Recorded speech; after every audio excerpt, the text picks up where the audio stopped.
Welcome back to CableCast. My name, of course, is Caleb Ryor, and today I have a special New England episode with the duo of the head honcho of r/VGC himself, Aaron Traylor, along with the self-appointed Aaron Traylor understudy and 2019 regional champion, Jake Magier.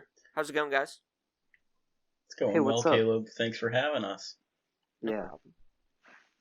Oh, I'm Aaron, by the way, in case you haven't heard our voices before. And I'm Jake. That is my mistake. Usually I introduce one at a time, but that's cool. I had a riff going, you know. Yes. Yeah, no, you listen, you had a flow, and who am I to interrupt that? Exactly.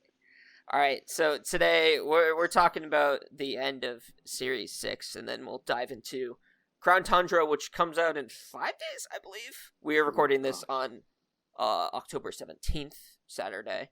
Yeah, it should drop the 22nd, I believe. Yep. And the incoming Series 7. So, first off, I want to ask you guys, how'd you enjoy Series 6 as a whole?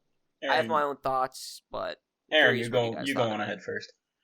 Yeah, so I think, Series 6 was kind of, it was kind of like, unwanted stepchild of a format in some ways because, the rules document on the Pokemon.com website wasn't updated with it.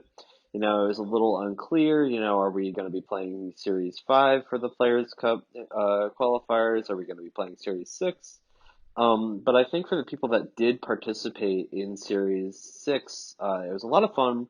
There are a lot of different strategies that you could run, and I think it was a good time overall. Yeah, so... Yes, I like how you put that there, this whole stepped out thing.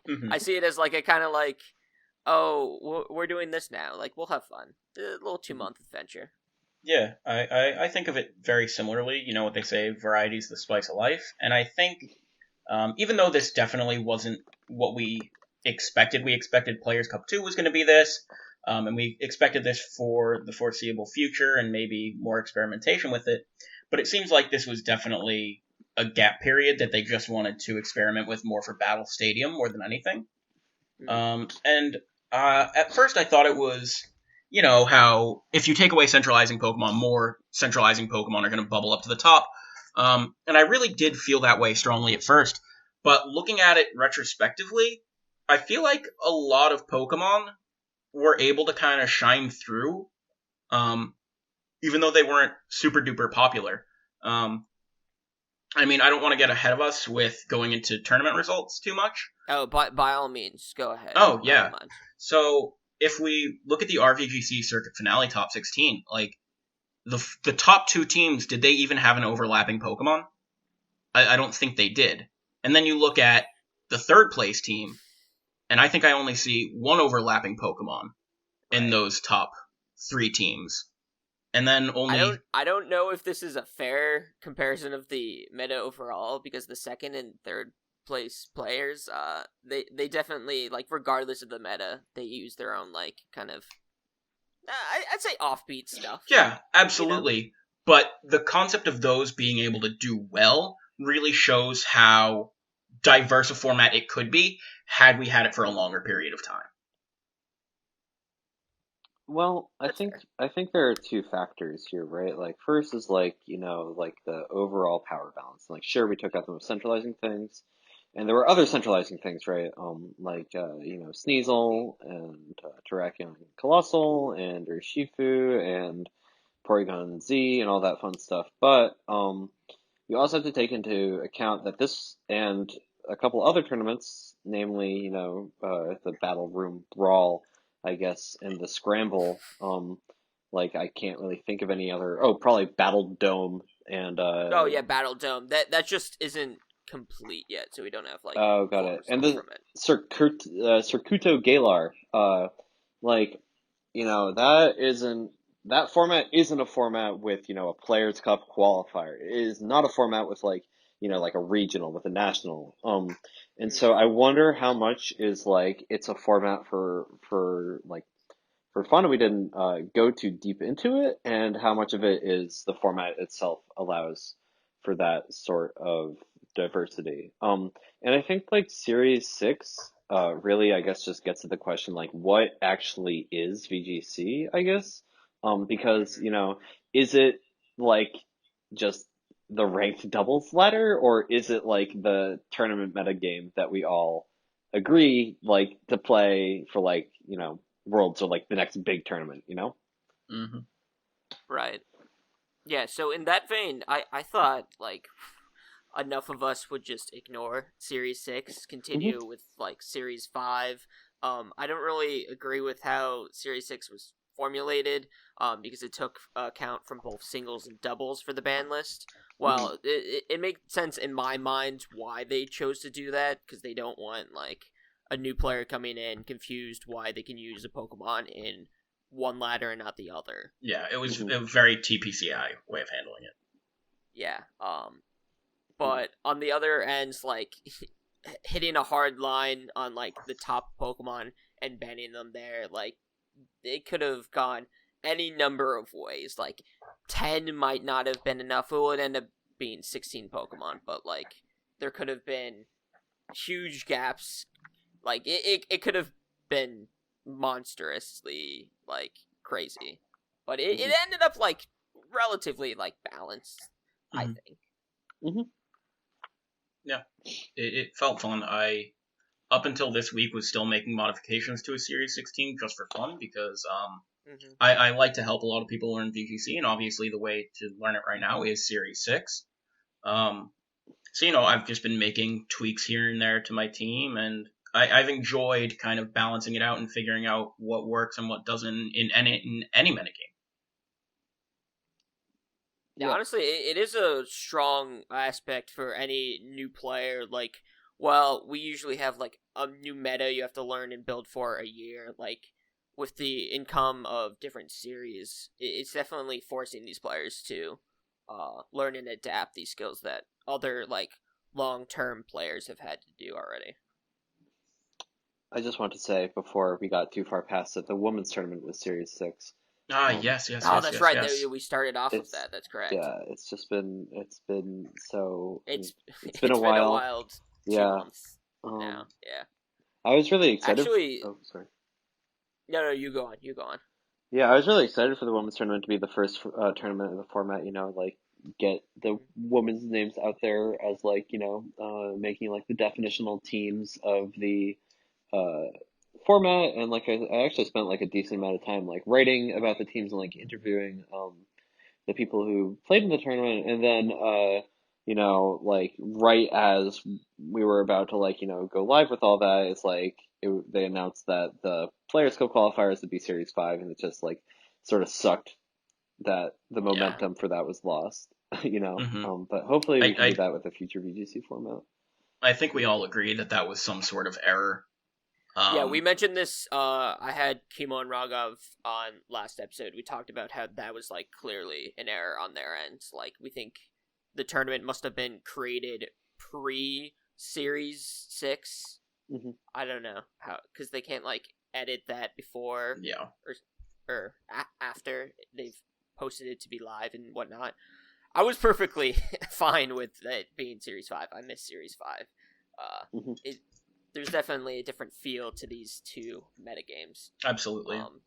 But back to harp back on the women's tournament, a lot of those archetypes, like, still shown true even to, like, the end of the scramble.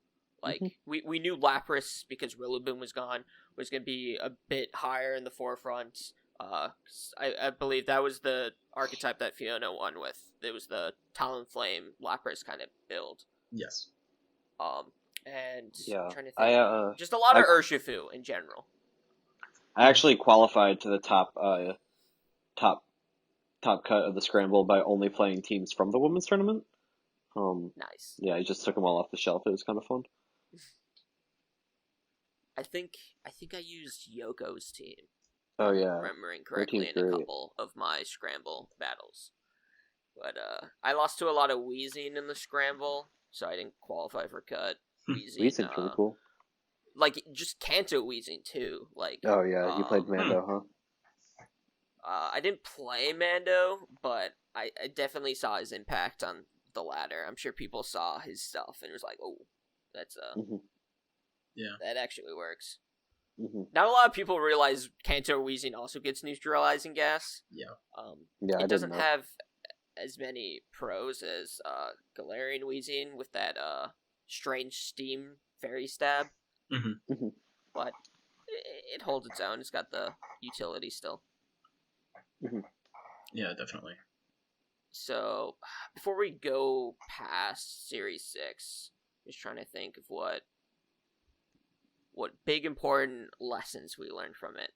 Oh, Terrakion. This was probably Terrakion's best format it'll ever have. Outside, or since 2011. Since 2011. Yeah. I didn't even play 2011, and I was ready to jump on that one. Yeah, no, I did. I loved playing Terrakion back then. I played Terrakion. It was decent in 2015, and I don't think it was that good. Oh, so it's not going to be big in Series 7. We're going to lead up into that because it's, like, number one threats, and the things that it hates the most are Landorus, for one, and all the Tapus. Fairies in general, just fighting types. I feel almost because of fairies, specifically the Tapus, that fighting types almost go extinct in certain years and formats. Yeah, I very much agree. I think we'll see Urshifu kind of phase out as well. Yeah, no, there's not really. I mean, it's not like there's any real reason. Like, there's not much you can do with a fighting type that you can't do with a fire or a ground type, right? Yeah, so I think that's a good point. That when the Tapus come back, whenever that is, it's sort of the end of the line for the fighting types that kind of chilled out in seasons or series 1 through 6.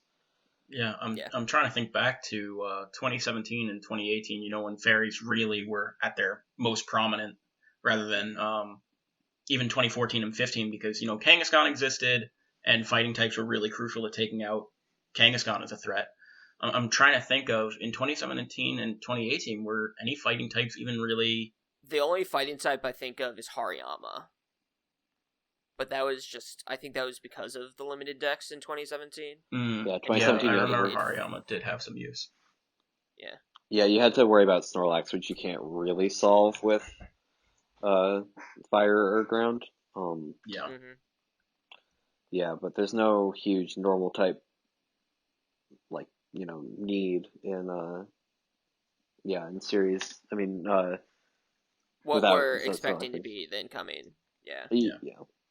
And handling Snorlax back at that time, it was tough to handle, but we did have those big Z moves, and especially off the physical side, we're able to just kind of target it down and take it out without needing that super effective attack.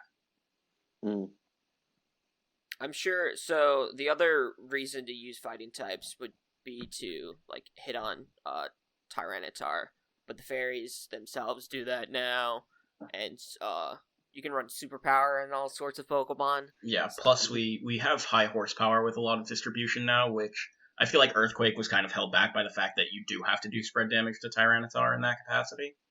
Right. As well as, did you say close combat becoming a TR? Oh, I didn't. But that's also really, really that, big. Yeah. Alright, so alright. Personally, I love speculation and talking about the new Pokemon and theorizing how they're gonna fit while using our that's why I always have old heads on my podcast to talk about what we've learned from previous formats. I know, Aaron, you have reservations on some of this speculation on Series 7 and stuff.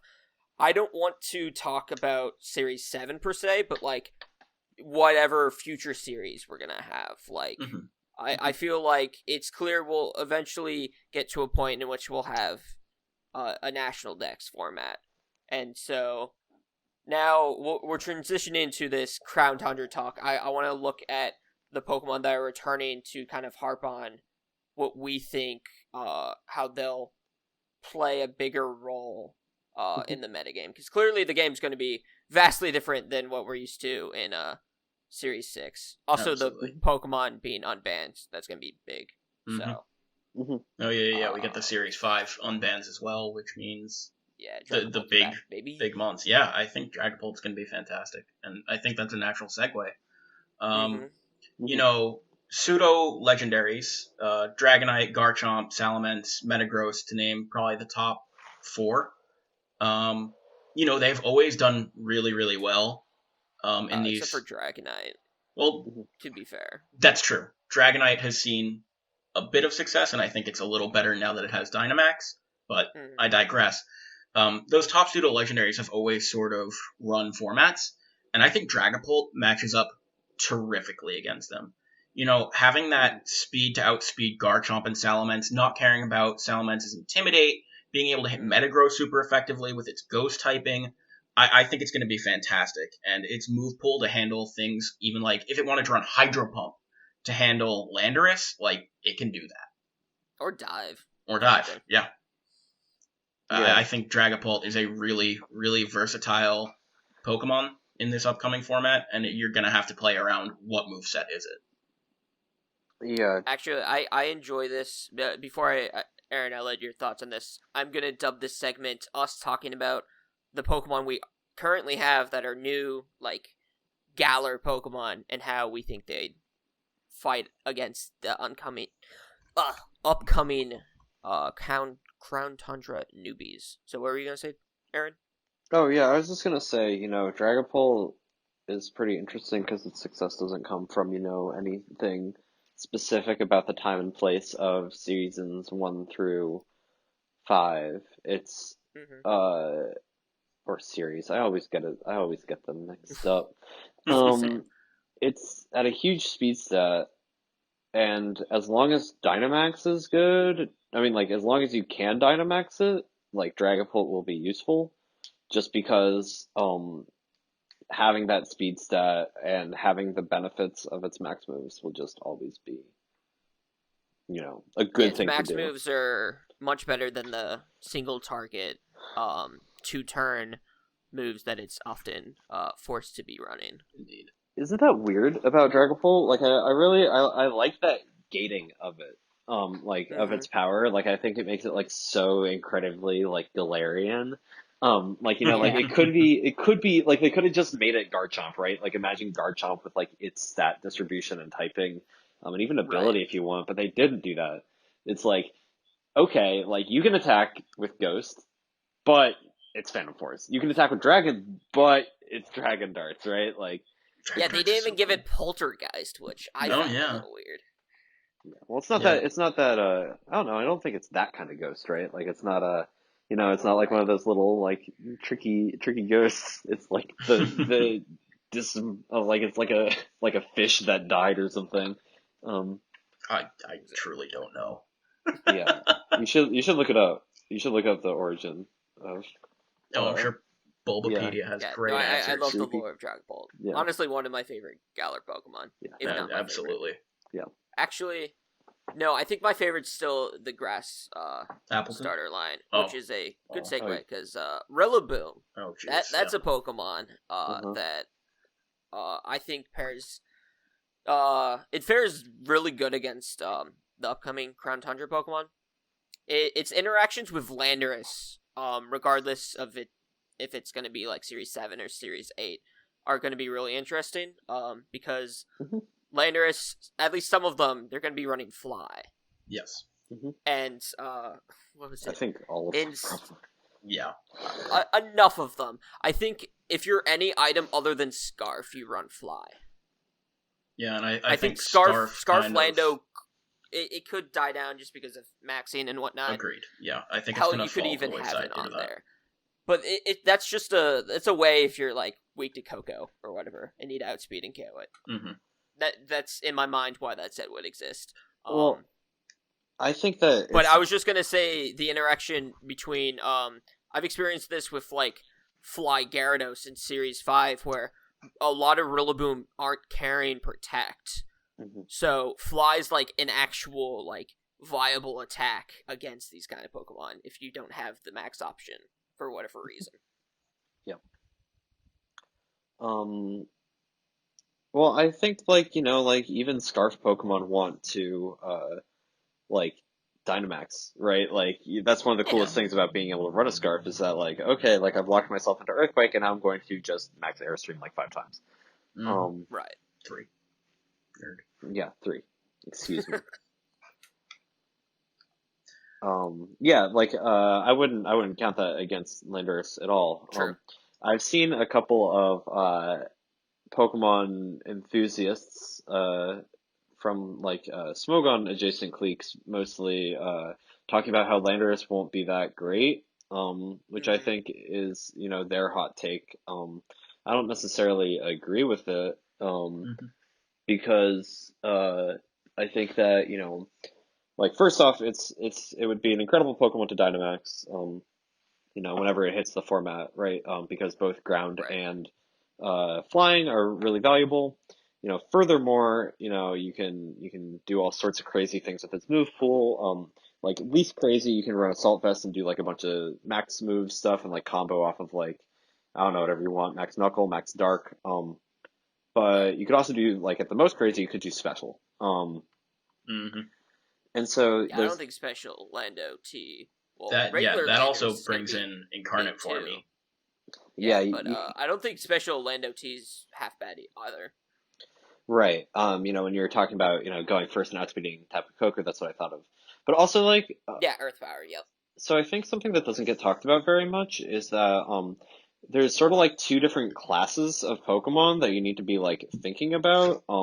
There's, like, the Pokemon, like, or sort of like a scale, I guess. Like, there's Pokemon that you're going to have to Dynamax every time you bring them to a game. But the thing is, you can only put, like, if you're going to a battle, you can only bring, like, one of those, I guess. Like, you can't bring, like, I don't know, like, Colossal and... Lapras, for example. Yeah, you can't bring both of those in the same game. So, like, the other, like, Landorus is going to be one of those Pokemon that is, like, just so good at you not needing to Dynamax it. Like, you slap an Assault Vest or something on that thing, and you can switch it in, you can switch it out, you can stall a Dynamax, you can protect your Dynamax, so I think that it'll be as much of a staple as people are expecting it to be. Yeah. A lot of what people say on why it won't be as strong is because of the changes to Intimidate, but even there, like... abilities like, what is it, Oblivious, Inner Focus, I don't think their distribution is that wild for Landorus usage to go down. I don't want to talk about the 5 legendaries we don't know, like, anything about yet. While all their, 2 of them, Galar, Zapdos, and Articuno, they're competitive and defiant abilities. It does show value there in a format in which Landorus exists, but we'll have to see if that, like, dictates the Landorus usage itself. But even without that, I think Landorus is just such a versatile Pokemon. Yeah, just to piggyback off that, I don't want to speculate too much, but unless Galarian Articuno has access to ice moves, and I mean it's a flying fighting type Zapdos, even though they can benefit from Landorus' presence in Intimidate, I really don't see how they're doing much to handle it. Right. But again, we don't know. Yeah, there's a good example. There are other similar Pokemon like that. Well, I think some people are looking at Mamoswine, because Mamoswine's now immune to Intimidate. Yeah. But just the fact that it's slower than Landorus, and Landorus, like, getting the damage off first is kind of a big deal. Forcing it to be like a Scarf Mamoswine could be troublesome. Yeah, and especially with the other Pokemon that's around it, like, you can't look at Landorus and say, oh yeah, Mamoswine beats Landorus. Like, we all know that. But that's in a vacuum. And you have to look at what's around it. It's going to have a Rillaboom supporter or a Tapu Fini supporter. You're going to have something that can address its weaknesses.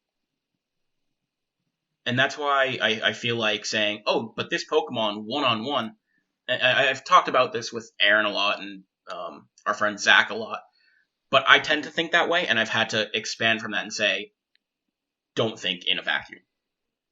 Yeah. I also want to say... Oh, sorry. I just want to go back to an earlier point, Aaron. I know when you were practicing for Dallas Regionals, which you won at the beginning of the year, Oh, did I? Congrats. Wait, tell me You more did. about that part. Wait, tell me more. So you It's are news to me. are you the first 2020 Pokemon Sword and Shield regional champion? No, sadly, somebody in Yeah, Europe you were was the first. second one. I know. You were the It's second very- one. It's very But- sad. You were the biggest Pokemon tournament in modern history, in the CP era. Oh, I don't know if I'd go that Fair. far. Alright, I think we've stroked his ego enough, he might explode. Anyways, you Yeah. talked to me about your practice and how you categorize things in a Dynamax ranking list. Like, in a Yes. 1 to 5, do I want to Dynamax this Pokemon, or does this Pokemon never want to Dynamax? And I think that's a very good team-building philosophy, especially because we mentioned Landorus being one of those Pokemon that is a really great Dynamaxer, but doesn't have to. And that's how I've felt about a lot of Pokemon going back to Series 6. I've had a lot of Pokemon on my team, like Corviknight and Primarina, which are phenomenal Pokemon. Yeah, those are like a 3 on the scale still. Yeah, exactly. Yeah. They're right in the middle where they can Dynamax and they'll be exceptional, but they don't have to. And then you have Pokemon like Porygon Z and Charizard where if you're not Dynamaxing, you really have to consider why you're even bringing it to the game. Right. Yeah. And I think a lot of the Pokemon that people are looking at and saying, oh, that's not going to be great. Like, there are a lot of Pokemon right now that are coming back, potentially, that are going to be able to be amazing with Dynamax and will still be incredible without it. Landorus being probably one of the top in that threshold. Yeah, absolutely On agreed. that note, I do have like a topic, like a prompt to ask you guys, but Aaron, did you have any other final thoughts on that? No, I just want to say that this conversation is noticeably lacking the Ultra Beasts, which are definitely scarier, Very true. even in theory, than anything that we like. We haven't seen the details of any of the new Pokemon. First off, I don't really care about Electric or Reggie Dragon, pure Electric Yeah, or Dragon I think typing. it's easy to say they're not going to be too hot. We don't know their abilities yet. Yeah, they could have something like crazy to throw at us, right? I think But, we do know their abilities, but we don't We know know their we know their stats. names. We don't know what they do. But the other thing is like Kartana, like Stakataka, like those Pokemon are not like easily defeated, right? Pheromosa also, like I don't think like yeah, nothing exists in a vacuum, and yeah. But let's move on, because we've harped on this point for long enough. Okay, yeah, we can actually go on to the topic, just for the sake of naming Pokemon. I think if we go back and forth, I want to hear your guys' like top 3 like biggest additions to the metagame whenever they come in, what series they come in, but additions from Crown Tundra and why you think they're gonna be. So not like the obvious picks, like not the Metagross is gonna be crazy, but I think we can all agree that the top 3 are like the Genies, the Tapus, and the Pseudo Legendaries, right? Right. So, do you want to exclude those, or do you want us to? Well, that's like I feel like that's like 70% of this. Exactly. I would have to look up the Pokemon that were coming back outside. Yeah, if you want to look at my tier list, I posted that earlier in our Discord call. Sure, I will look at that. Yeah, and you that may not should agree cover with it, but that has every Pokemon in it. Yes, I notably didn't agree with some of it. Yeah, absolutely. But yeah, also Pokemon we haven't talked about yet. How's that? So, Jake, is there like a big one you think that might be an underdog, or is like underdog? Mad successful? I think yeah, you have an underdog. Go talk about an underdog then. So this is my big underdog pick, and I'm sure a few other people have looked at it. It's one of my personal favorite Pokemon. Dog? No, it's not a dog. Although I do think one of those will shine through. So sometimes I like to use weird Pokemon. I was a big Buzzwole user back in 2017. Speaking of when I said what fighting types were used then, me using Buzzwole. Oh, yeah, I forgot about that. I think Regirock is going to be a very interesting Pokemon. Regirock, okay. And why is that? So it doesn't have the highest attack stat. It's 100, I believe. But its bulk is 80 HP, 200 defense, which is astronomical, and 100 special defense. It's slow, but if we look at what's around right now, I think rock typing is very, very good, especially paired with Clear Body as your ability on Regirock. It can't be intimidated, it can't be slowed down, it can't have its defenses dropped. It's crazy in that way. And with Dynamax coming to the forefront, it's going to be able to survive attacks better than it ever has. With the addition of seeing weakness policy in that way, Regirock's standard rock typing is going to be great with that. Especially because it's one of its biggest weaknesses in ground, like Landorus, is not going to do that much damage on its defensive stat. And with access to a lot of different typings with the elemental punches, and most notably Ice Punch to handle things like Landorus, ground typing to handle things like Heatran, which is going to be immense, and that standard rock typing is going to be able to hit so hard, and it can set up its own Sandstorm to boost its special defense. While I don't think it's going to be great, I don't think it's going to be everywhere, I would say it's pretty much my biggest underdog pick in terms of I want to build around it for fun and see how far it goes. I can respect that. I think all the Regis have their own specific uses. Just Clear Body and Dynamax in general, I think will benefit them a lot. I don't. Alright, I say all the Regis. I don't think Regigigas is going to be that big. No, I know agree. plenty will be trying to run it with Weezing and whatnot, but before the call, Aaron and I were talking about that, but it's not going to be. Yeah, I think it's very hyped up, but at the end of the day, you have one Pokemon trying to support another Pokemon, and that Pokemon's entire method of support is existing on the field. Yeah, so you have to have both on the field. If one of them leaves, what's the other up to? Yeah. If you said Weezing got Helping Hand or Follow Me, oh yeah, totally, I would be terrified. But that's not the case. Yeah. I You agree have with a big underdog or a very dominant Pokemon we haven't talked about yet, Aaron? Yeah, That's I don't know returning why Crown nobody's Tundra? talking about Stakataka, because it gets body press, and it can boost its special, it can boost its defense with Steel Spike if you want to. It's also weak I'm to a big ground, Stakataka fan. so you can give it weakness policy. It can also set Trick Room for itself. Yeah, sort of like a Hatterene. Yeah, and if you want to do something like crazy, I don't know, I feel like a lot of the stuff, it's going to be pretty tough to get to Stakataka next to something like a Togekiss or something. Right. I don't see why it's not at the top. Furthermore, yeah, I'm just scanning this list. Nothing super excites me that I I don't know about, I feel like the Regis could be cool. I feel like if the pace slows down enough for the Regis to be good, it is just sort of screaming to be Perish Trapped. Which I don't think anyone's really talking about. I also think Kartana is going to... Do we have new Perish Trap tools? We just didn't really get a chance to look at the ones we currently have. Right. Because Dynamax is really strong. Yeah. Also, Kartana and Pheromosa are out of their gourd, good. Oh yeah. No, I tweeted I think earlier in the week that whenever Pheromosa becomes lethal, it will be in its best format for it usage wise that it's ever had. I agree with the sentiment that it's going to be in its best format, but do you guys think it'll be good, or do you think it'll be more underdog, kind of people will try to use it? Oh, I think people will try to use it. Yeah. Okay. It's not going to be top... It'll be top 20 usage, I feel, but not 15 or 10.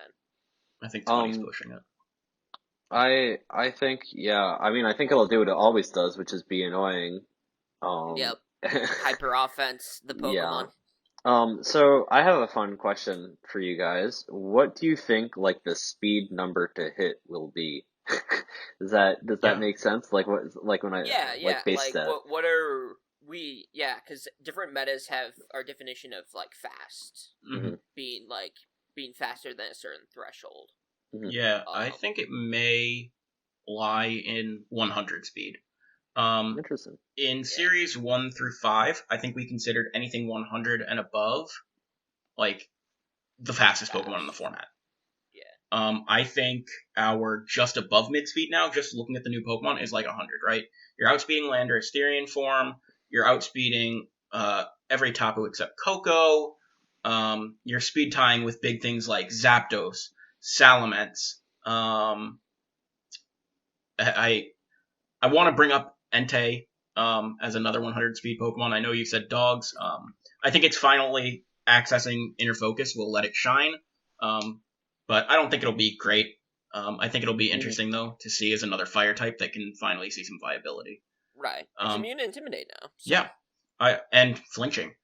So I think it's 100 base speed will kind of be that number to hit. We've always had those little creeps in Garchomp at 102, Nihilego at 103. I think 100's that, like, this is a fast Pokemon baseline, not this is a blazing speed Pokemon baseline. Well, I think, especially with all the Pokemon being added in Crown Tundra, a bunch of them are around base 100 or are base 100. Yeah. So I think because it's getting more populated, it becomes more of a high-mid speed tier. Mm-hmm. So I think, like, we'll consider fast as being above 100. Like, being 100 itself, like, that's Zapdos, and, like, I've always seen Zapdos as fast, but in the formats that it's legal, there's a bunch of other base 100s, like, you think Mega Kang and whatnot. Yeah, like, absolutely. Yeah. I think in series 1 through 5, I felt like this is a quote-unquote fast Pokemon, or, like, this is a mid-speed Pokemon, like, at 70 or 80. Whereas, like, now 100 will kind of be that benchmark mid to high speed. So what are your thoughts on it, Aaron? Yeah, yeah, I don't know. I feel like, you gotta, it's one thing for the speed stats, but it's another thing to, like, sit at those speed stats, right? Like, how many Zapdos, even though they are 100 speed, are gonna, like, fully go for that investment, timid 252. True. Absolutely. So, I think I would actually... Zapdos, hella good. I would put it around 108 for Kartana and 95 for Tapu Lele, I think is, like, where I would, like, expect that sort of, like, to, like, sit, right? Yeah. Is Kartana 108? Yeah, it is. It's 108, isn't it? 109? I think it's 109, but I mean, it's one stat point difference. Yeah. It's good to know, though. It's 109. Yes, it's 109 because the one thing I know about... Right. They're all prime numbers, right? Sorry, I got confused with Durian. Which is also might be 109. Yeah. Yeah, I mean, at that point, like, speeds matter, like, that much, right? 108 is Terrakion, right? Yeah. Yeah. Yeah. That's why 109 is so important. Poor Terrakion. That's why 109 is so important. Yeah. Can't memorize everything. No matter how long you've played Pokemon. Yeah. Okay. Are there any other oddball picks or? Not oddball picks, but what about things general... Yeah, I'm gonna pose a question. I want to talk about max moves. I'm not gonna pose a question. The best max move in the game, like I can't, no question about it. Airstream. Max Airstream. Yeah. Yes. Mm-hmm. And flying types, I think prior to max, they were all okay. Like, you're immune to Earthquake. You're like, you have a Earthquake partner for your Garchomp or your Landorus. Are you flying, brother? But, like, there've never been, like, real good flying moves, per se. I would agree with that. Oh, I need a Pokemon, I need a Hurricane user on my team, you know? Mm-hmm. It's always been like... Hurricane and Brave Bird being the forefront. Yeah. Yeah. Or, like, Mega Salamence was good because of Aerial Aid, you know? Mm-hmm. But now, like, Airstream is, like, the best max move. All of a sudden, like, flying types are really good. I won't go further on these new birds, but I think regardless of how their stats are, they'll see use because of Airstream. And in that minds, the genies, other than Landorus, Tornadus, even Thundurus, with access to Defiant, we know 100%. I think it'll be really good, and then Zapdos. Zapdos is my Airstream Pokemon of choice. Yeah, Zapdos is awesome. Unknown what moves it'll get based on what we've seen. It may get Hurricane and it may get Air Slash. I don't want to get overly invested. That's why that's my biggest problem with speculation is if I ever made a team without knowing full well that this is true, Yeah. And then having to fall to, oh, it's not Yeah. true, time to go back.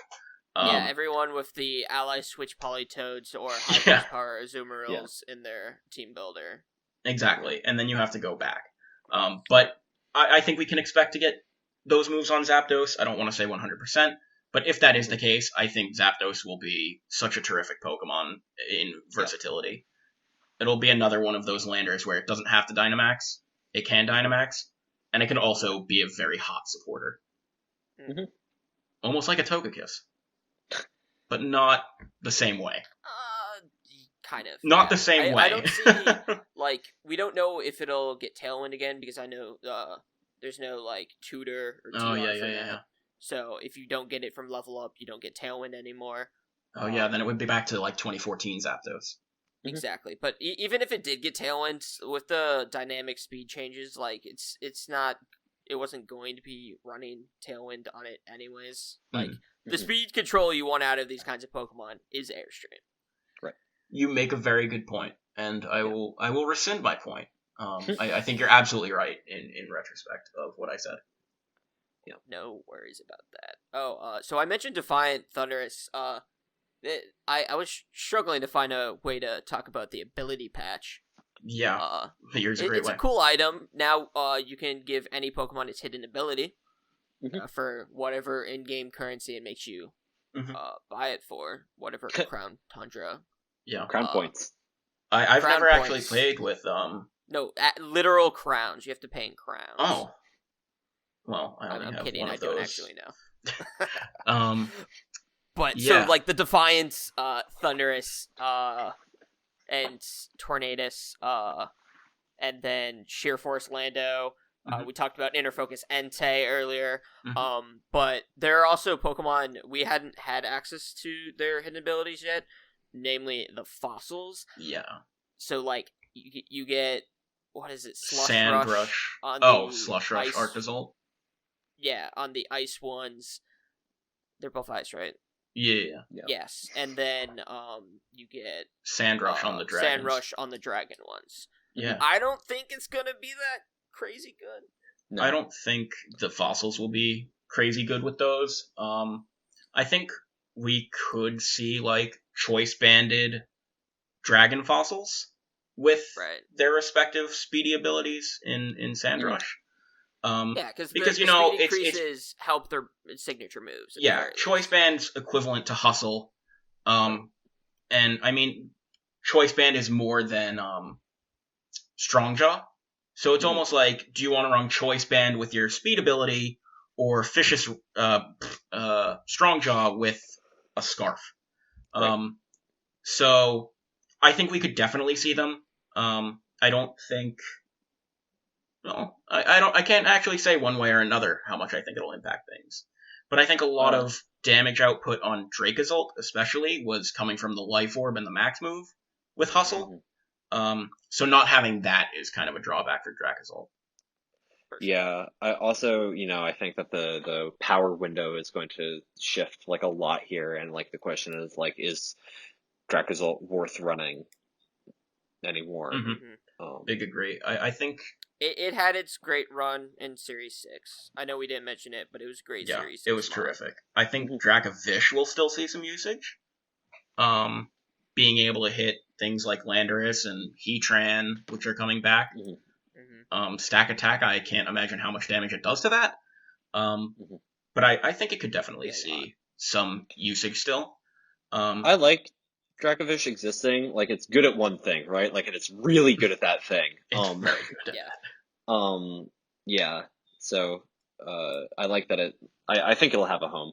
But not in Sand. Yeah. No, exactly, because you're bringing both Tyranitar and Dracovish, and that's two Pokemon that you're forced to bring. And, like, what are the other two going to be? Excadrill, baby. Double Sand Rushers. Well, I don't want to say, like, totally that's what you should do, but I feel like the only other Sand Rushers we've had in the past were typing similar to Tyranitar and Excadrill. The only other one I can think of is Stoutland in Sand, and even though one of our local chef has used Stoutland, I don't think it was ever great in Sand. or a great Pokemon in general. And I think Dracovish could honestly see a home on those teams. I don't think it'll be super terrific, but it could. Fair enough. I just don't. Sand's gonna be in a interesting spot in which that you might just want to be like more sand, good stuff. Mm-hmm. I'm thinking more like whatever the Japan Sands of the past have been. But those were mega Pokemon that were like key features in that. Like Mega Salamence is really big in those. So Sand could have a new future. Yeah, if Len decides to play again. Yes, and is Max Spadef Tyranitar. Absolutely. Very big staple. Are there any other big points we're missing about Crown Tundra? Yeah, I think there are I two. want to mention a couple things. Yeah, Sure. Oh, well, I mean, it's just Aaron, can you hold your thought for like a quick sec? No, of course. Continue talking. Thanks. I've been working on my my really just passive aggressiveness in quarantine. Is it coming through good? Like I've been taking some lessons. No, it was good. It was solid. Oh, thank you. It was solid. Thank you. Yeah. You keep talking. Yeah, I'll take the floor now. Mm-hmm. So we mentioned Defiant Genies rather quickly, but I want to fall back on the point that I talked about earlier about how crucial Dynamaxing is for Pokemon, and I think Defiant, Tornadus, and Thundurus will be pretty heavily dependent on Dynamax in order to run Defiant. So I'm not sure how. Right, because they're going to obviously be running Fly. They're going to be running Fly and, like, Wild Charge on Thundurus. I don't even know what other moves Tornadus gets other than, like, Super Power and U-Turn. Knock off. If he even gets that Wild anymore. Charge, yeah. So I think they'll be heavily leaning on Dynamax if they run Defiant. And I think that can detract from the rest of your team. Just team building philosophy. Yeah, solid point. Yeah, because Acrobatics, unfortunately, is only a base 110 max move. Yeah, and it's not as easy to run anymore without its beloved Flying Gem. Exactly. Unless they sneak those in the game. Unless you want to run, I guess, Adrenaline Orb Tornadus. Oh, I do, actually. So that's great. Perfect. We got the set for you, Aaron. What I want to say is that, two things. I mean, okay, I want to highlight that Celesteela also has been looked over, is also likely to be very, very strong due to the flexibility of its sets. You know, you can either play the classic Celesteela, which is Protect, Heavy Slam, Leech Seed, and probably Flamethrower, or and you rumor can. has it might be getting Cosmic Power. Yeah, I'm not sure how much I like that. No, just wanted to make mention well, of it. I just want to harp on Heavy Slam not affecting Dynamax Pokemon. Right, true. That's a good point. You can important run for it too. Yeah, I think that's fine though because that like when you play Celesteela, you're not trying to like you're heavy slamming for like the chip damage. When you play that Celesteela, you're playing like a 20 turn game, right? Like a 50 turn game, right? You're not playing. Yeah, you're there in the long haul. Yeah. And so with that being the case, I think that it's gonna be like the standard is gonna be good, but also I think Assault Vest is gonna be good, and then you can max it like specifically Assault Vest special. Right. Like it has crazy coverage. It gets max airstream. It's another flying Pokemon. Yeah. It doesn't get body press. Sometimes. Thank God. Oh my God. So that's one thing I want to highlight, and then the other thing I want to like highlight and also ask is like, what do you think Tapu Fini's role would be in such metagame?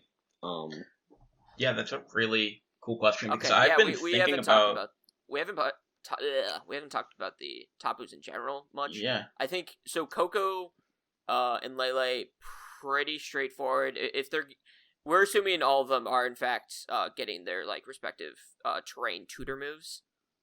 So Lele, of course, loving its new move. Yeah.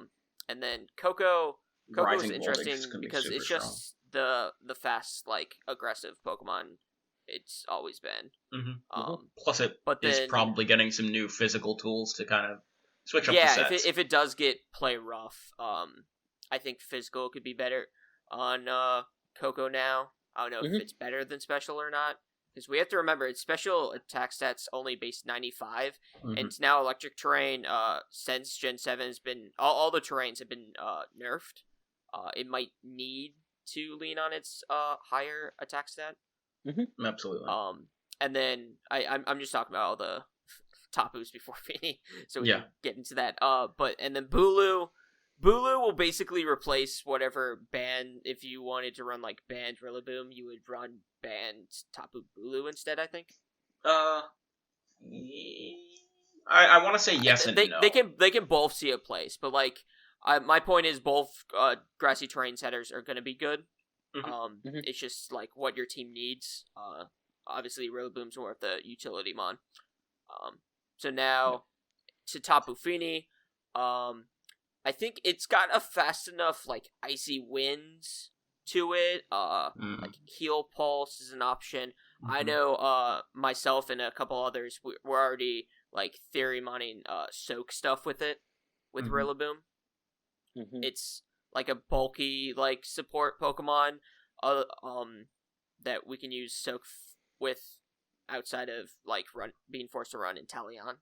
Because that was kind of an archetype in Series 5. Right. Yeah, especially with Kartana coming back and Tapu Bulu as well. And now having Rillaboom. Or even just like the electric types too. Like true. Zapdos or Thundurus. They love that. But I don't think like the calm mind Finis of yesterday's like yesteryear formats. Not literally yesterday, but you guys know what I mean. I know what you mean. I'm picking that up. That's not going to be as prevalent, you know. Like, we could see more offensive, like, what Water Fairy, we saw in Series 6 was really good with Primarina, so I think it basically replaces, Primarina, offensively, too, at some points, but it's really gonna depend on, like, that coverage, because Fini doesn't have, like, a third move it really wants to run if you're trying to run, like, an offensive Fini. So maybe it is going to be Calm Mind, but I just don't see Fini being able to Calm Mind and stay on the field long enough with all these Dynamax moves coming out. Yeah, that's what I was about to touch on, is that in a Dynamax metagame, Calm Mind Fini may not be as good as it once was. We had Z moves, but they were one-time use. But I think Fini's really interesting. I was playing Primarina a lot in Series 5 and 6, and I think it's phenomenal. And I think Dynamax also suits Primarina better than it ever could Fini because of its higher attack stat.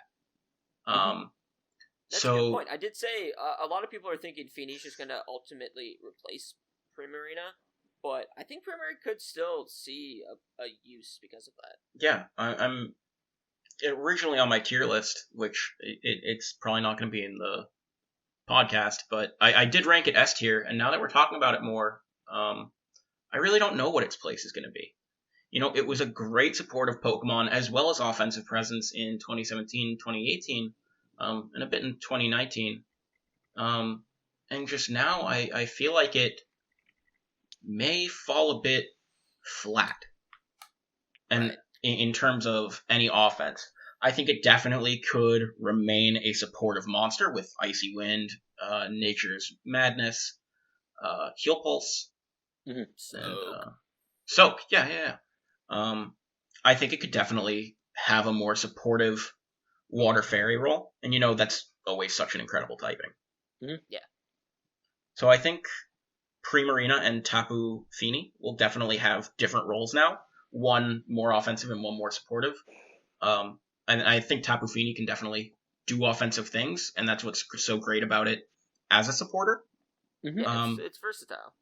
But I think if it were saying, oh, I need an offensive Water Fairy type, that's awesome, let me use Fini. No, I'm always going to run Primarina in that case. Yeah. I mean, its speed tier at base 85 is pretty good. That's true. That's true. For hitting things it would need to. But it's still not outspeeding liners, which is, again, a benchmark we're talking about. Did you have similar thoughts on this as well, Aaron? No, I just thought, I wasn't thinking even in the case of offense, I was thinking more of the case, in 2019. But I think, you did a pretty, right. Because it does have the side swagger stuff still. Yeah, more so like when like the power level is high, like Tapu Fini also has a pretty good defense, and it can kind of just like chill out, and just do what you need it to do. It can definitely slow down the pace of things. Yeah, exactly.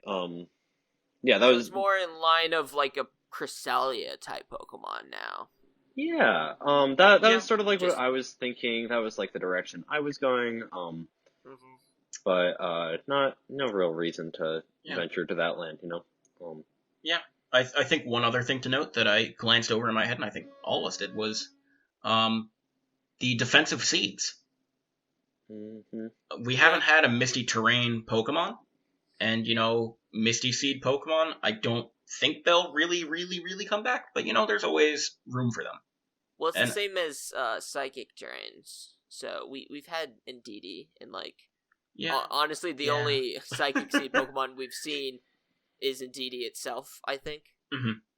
Or like your Haluchas or whatever. But we're getting some stronger Pokemon now, though. Fini Halucha, not exactly.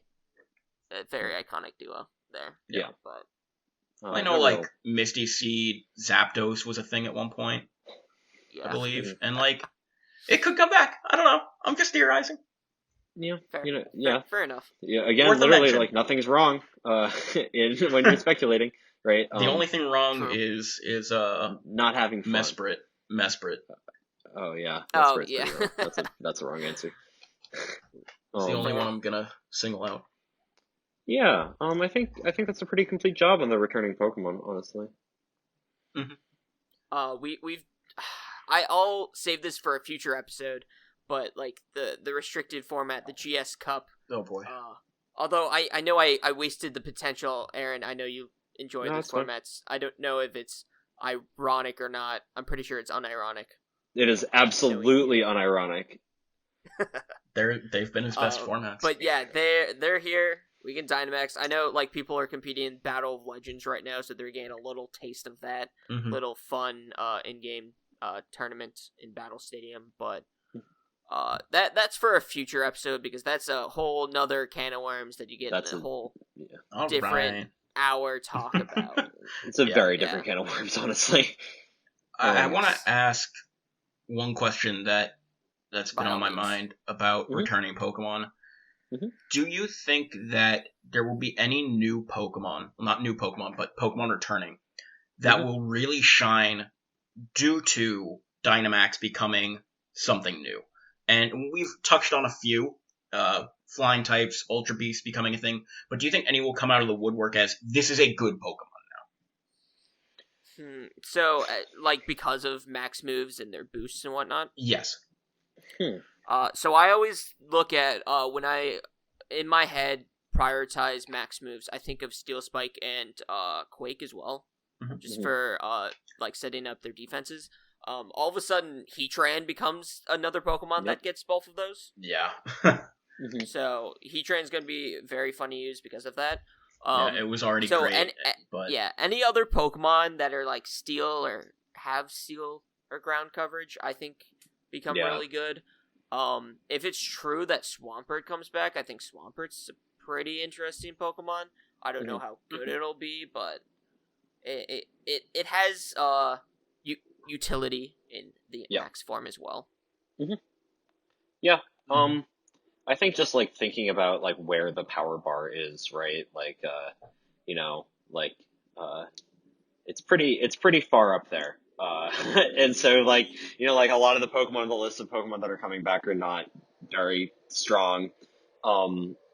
So I think I'm not sure. I agree with what Caleb said, Well, yeah, with Swampert, I can hope. I don't think, again, like, I think any Quake Pokemon, like, ground types, we always, we don't have a lot of ground types in a lot of different formats, but usually when Landorus is legal, it's dominated by Landorus. But actually, alright, I'll make this one point. I think this might be Garchomp's best Landorus-infested format to exist. Oh, why? I was going to say... That's a hot take. I would say it's its worst. Worst? Really? You have it on A tier. You have it on A tier in your It's still good, but I still think it's its No. worst format. It wasn't good in 15. It's true. It wasn't good in 18. No, think. I'm saying because of Dynamax, it might Yeah, have sure. that No, niche needed to be Sorry, relevant. Caleb, I didn't mean to be disparaging you. I meant to be disparaging Jake, who has it right above Oh, no, Kartana entirely, on yes. I'm sorry. Oh, yeah, for sure. We're not showing the infographic. We're not. We're but not. yes, he But- did have Garchomp on the same level as Kartana. Yeah, no, So I'll revise it. Fine. Sorry, I just want to. Sorry, excuse me, Caleb. It is rude of me to be talking over you. Why do you think this is going to be Garchomp's best format? Best format that it Since- also exists yeah. with Landorus. Yes. Yes, well, just because of its dual utility. So I talk about like having both Steel Spike and ground. Like Excadrill was phenomenal with just having the boosts for its partner. Like I'm thinking back to like the Excadrill like Milotic teams. Like Milotic just sits there and is like an unbeatable tank at times. Mhm. Garchomp has similar in which it gets Wormwind. So that obviously like it lowers the opponent's attack stat, and then you have Quake to increase your special defense. So So just here's having that utility there is really strong. So it could be so here's my hang up on Garchomp is like it and Landorus sit in the same seat. Like, when competing for first flute in the recital, right. they both want that, and like it's not like there's a second flute. The thing is, Garchomp has baggage that Landorus doesn't. Well, Landorus has that 4x weakness to ice that Garchomp also has. Garchomp has the dragon type, which generally tends to be, ever since Generation 6, worse for its havers than not. Like I would say Generation 7, just because Generation 6 we didn't have sure. as many good You're right. fairies yet. You're right. I see that. Generation 7. Like, the difference between Garchomp and Excadrill is that Excadrill has the steel typing. Which, like, coincidentally is very good against, fairy type attacks. So I think that Garchomp is gonna crater and be with its friends, the 400 BST Pokemon in the usage charts. I don't know. I'm sorry. That's like it's my hardline position, but like it's cool. No, like, I like it. I don't necessarily disagree. I'm just saying it could be like again speculation. It's speculation. I'll see to that. It probably needs like a very specific like team comp like environment for it to shine that may or may not exist. I think its biggest holdback right now could honestly be like Dragapult's existence. Right, that's fair. I think Dragapult is a Pokemon that is terrifying. Yeah. It is the fastest strong Pokemon we've ever seen. Other than like Pheromosa. Yeah. Which, it's gonna be again, I don't want to knock on it because it's really strong, it's really fast, it's really scary, but it falls down to a gentle breeze. Yeah, but Dragapult doesn't as much. You need twice. Like a strong Dragapult breeze. dies to itself. Yeah, like it's weak to a strong breeze, not a gentle breeze. Yeah, you need twice as much breeze as in 2017 to take down Pheromosa, which is not. I mean, like with Dynamax, right? Which is not an insignificant amount of breeze. Like its typing is not great and its defenses are not great. But, maybe, with redirection or, all of these competitive Pokemon sitting, like competitive Defiant Pokemon sitting next to it, with especially, like the dynamic speed changes or something, does Pheromosa get Flying Move? I don't think it does, but. I think it might get Bounce. Oh, okay. Well, I know then... Buzzwole gets Bounce. Right. Oh, man, that's awesome. I like to imagine Buzzwole, like, pushing down to the ground and, like, its body, like, lifting up into the sky. Yeah. Yeah. They're also interesting bug users for that special attack lower, as different as it is. Man, you know what this reminds me of? Like those stock forecasting, like, I talk know shows? of them. Yeah. Have you seen Arrested That's Development? essentially what CableCast becomes. Got it. Because we always talk about things before they exist. It's just homies talking. Yeah, I'm gonna upgrade Pheromosa from a sell to a buy. Yeah. I'm putting calls on Pheromosa. Yeah, those stocks, Oh my like, God. they're on watch. Like, go buy them. Yeah. I'm still selling all my Mesprit. Well, You shouldn't have had them to begin you with. shouldn't be buying penny stocks. It was a penny stock. I thought it could only go up. Blaziken could be cool. Yes. Yeah, with the speed stuff.